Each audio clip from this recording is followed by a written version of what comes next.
Good Saturday morning, DFW. We've got such a great show, and I'm so excited about my first guest. We just met the other day, and we instantly clicked, didn't we? Instantly clicked, yes. Okay, now her name is Therez Fleetwood, and she's got one of the coolest jobs I've ever heard. What do you call yourself? I am actually a romance concierge. I love that. Isn't that wonderful? Okay, what does that mean? What that means is I create intimate, adventurous, erotic date nights for couples. I help couples create an evening that goes way beyond flowers, champagne, and chocolate, but really for them to come together, connect, communicate, build intimacy, and play out a fantasy or an adventure in their lives together. I love that. And you were up in our office the other day, and you showed me some cards. And some of the cards were just tell her that you love her or give her a compliment. Explain that. Yeah, well, the cards are created as part of the romance package. And prior to launching my company, I did about a year of research and really understanding how to build relationships between couples and how to strengthen that bond between couples. And through my research, I found that what is really lacking in relationships is communication, is affirming each other, is giving gratitude to each other.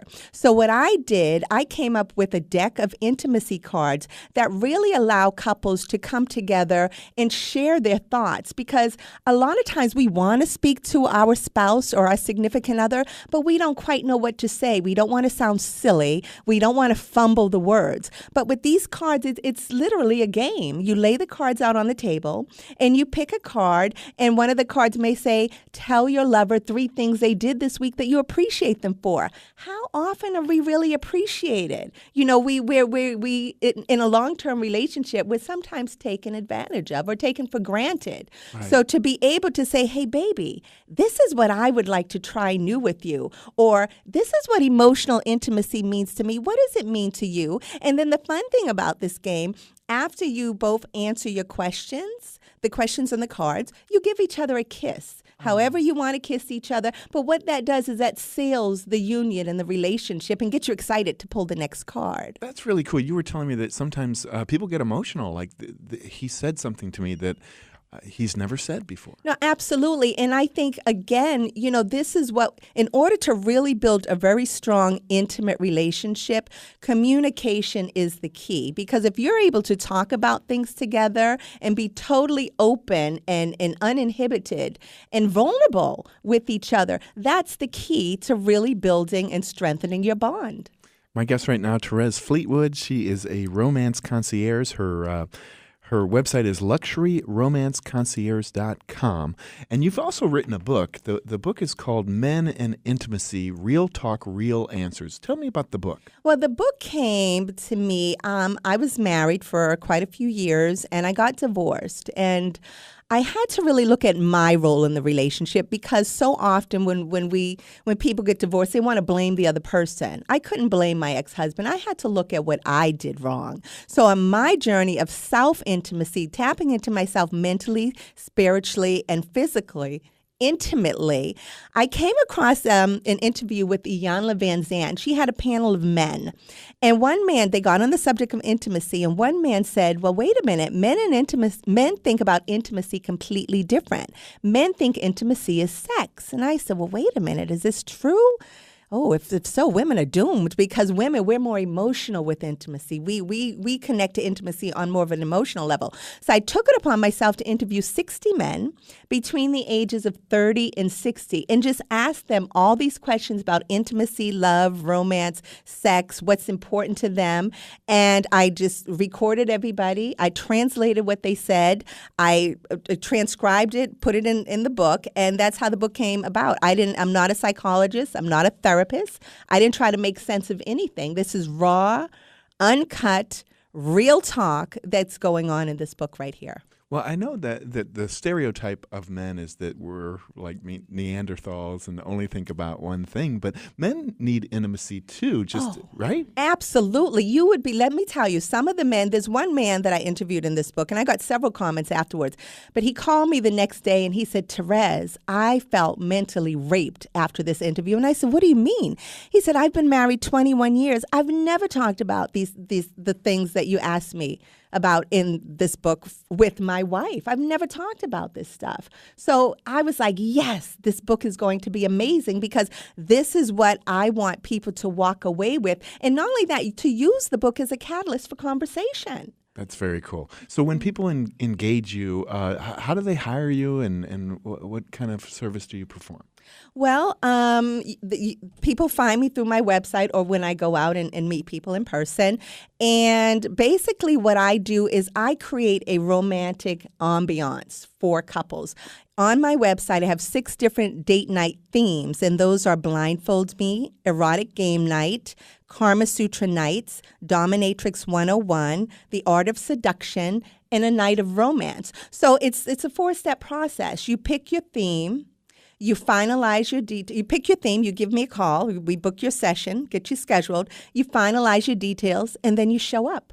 It's very simple. So as a concierge, what concierges do, we handle all the small details to make sure you have the day or evening of your life. So as a romance concierge, I handle all those details for couples. So all they have to do is, on their date night, open up that hotel room and walk into their ultimate fantasy. That's cool. Why don't we give some advice to married couples? I know sometimes when baby number 1 or baby number 2 comes along, sometimes the romance can exit because one or both parents are fixated on the child instead of the relationship.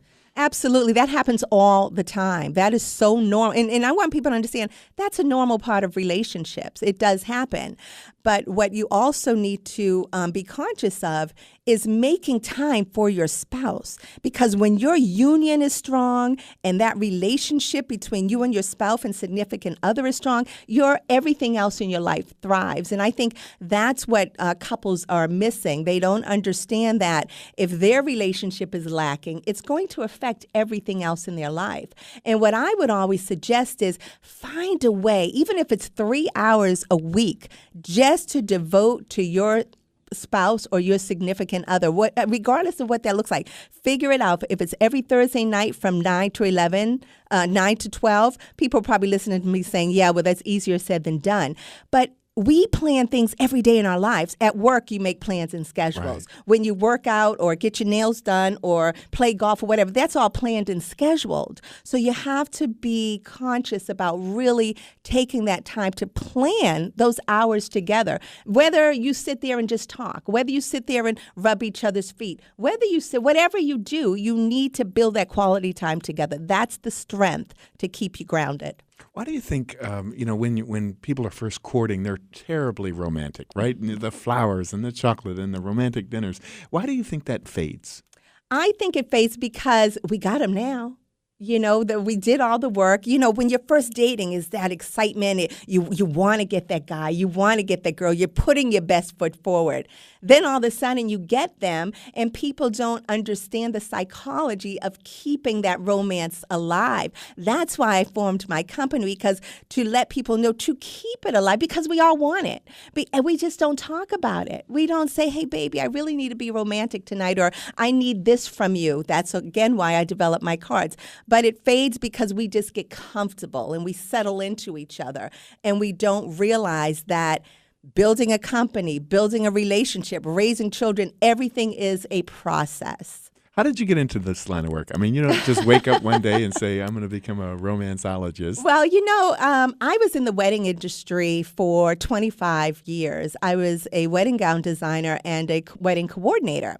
And I always love love. I'm one of those type of women. You put on slow music and I'll just melt in my chair and sit there and get all goose pimply and everything. But when I coordinated weddings, I would ask my clients, hey, listen, do you want me to make your hotel room more romantic? romantic. Like, do you want me to spruce it up for you? And they always said yes. And then years later, I got calls from clients saying, you know, I really loved what you did to my hotel room. Can we do something like that, like on a different level? And then my business mind clicked off, and I said, well, wait a minute. What's your fantasy? Wow. Because also when I lived in New York, I had an adult toy company called Therez's Playhouse. So women would come to me with asking for different ways to spruce up, you know, spice up their relationship. So I just kind of took it there, and it's just been building and growing ever since, because we all have fantasies. We just don't talk about it. Now, or we don't know how to bring that, you know, to coordinate that type of evening. Well, and now you have a special someone in your life. That's got to put a lot of pressure. I mean, you're dating a romance concierge. You really got to bring your A game, don't you? He is very, very lucky. I'm just saying, he is very. You know why? You know what it is? Because now that I'm in this line of work, and this was a journey for me, because I always wasn't this romantic. I always wasn't this in tuned to romance and in tune to who I am. But now that I am, and now that I know to strengthen that relationship, you have to work at it. So yeah, my weekly goal is to say, what can we do exciting this week? You know what I mean? I love it. He's a lucky guy. Yes. Give everybody the website one more time. The website is luxuryromanceconcierge.com. And they can just go on the website? They can go to the website, or you can contact me personally. The number is 972-861-2995. Again, that's 972-861-2995. That's awesome. We should be playing like Barry White or something, leaving give me this all segment. Thank you so much. Thank you, Jeff. Well, how do you make sure that your money lasts as long as you do? We'll get some financial advice next on The Jeff Crilley Show.